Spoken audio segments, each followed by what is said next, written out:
Hello, welcome to Ecology Now, and I'm so happy to be here with Claudia Joseph, one of New York City's great leaders in permaculture, and she'll be teaching the New York Open Center's first Permaculture Design 1 class.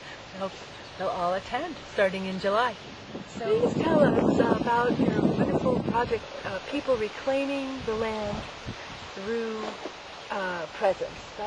I'd love my viewers to understand how you came up with it, how it worked, and any future for that type of ecological reclamation and restoration for our 5 boroughs. It's very natural and it's very easy to do.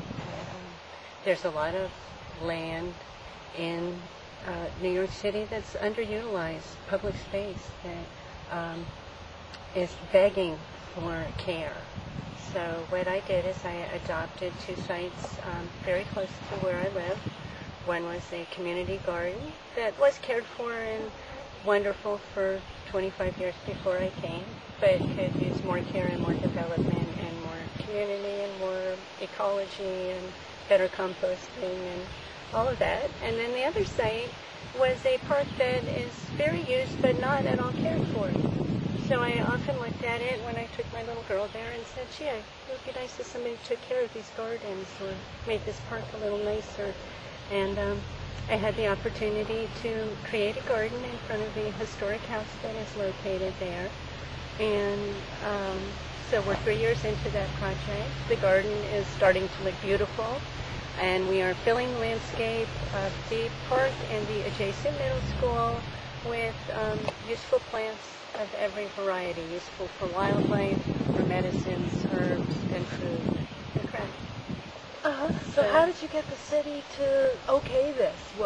Did you go to your council member first, or did you have a protest? What I found is that parks is very short-handed, so any help that you want to offer them, they're usually quite receptive for a group or individual to come into a space and use it. So through visiting often and caring for the space, I feel that I have quite a bit of say in what happens in that space now. And I actually draw a salary from the historic house because it's a separate association. It is on historic land where the Battle of Brooklyn was fought. And the house is a revival, meaning it was reconstructed, but it's made out of beautiful stone and wood, and it has a really good feel. And for 40 years, it had only weedy grass in front of it and nothing else. So all it took was one person, myself, coming in and saying, I will put a garden in. Is that Wyckoff Farm? Wyckoff is another farm. That is the oldest Dutch house in New York. Okay. And my friend Phil Forsyth just happened to be doing permaculture on that site at the same time I arrived. That he had also just gotten there. And so we got together, and he went way further than I did. He started a really large garden because he had a lot of land, and a farmer's market for his community. So he was into food justice issues and did a really great job promoting that.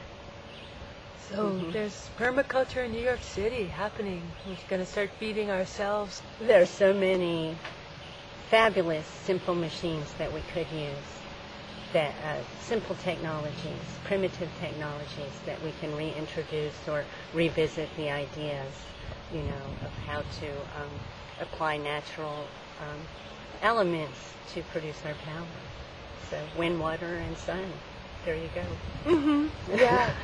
So I wanted to ask you also about the best thing that happened to you this year. Because we at Ecology Now sort of like to see the ecology movement as a celebration instead of as a disaster control. You know what I mean? To celebrate, because there's so much to celebrate about being alive in 2007. There's still so much biodiversity. There's still a glorious planet, so much wide open space, and humanity on the verge of, I think, a new era in consciousness. Change is in the air. And yes, celebrate every day. That's my advice. Okay. And my favorite day is today because I met you and I got to find out all about what you're doing.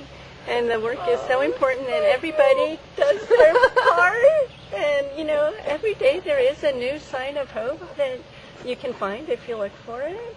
And positive change is not that hard to do. Once you get it in your consciousness to look for opportunities, those opportunities arrive pretty often. Oh, So, yeah. I love that thought.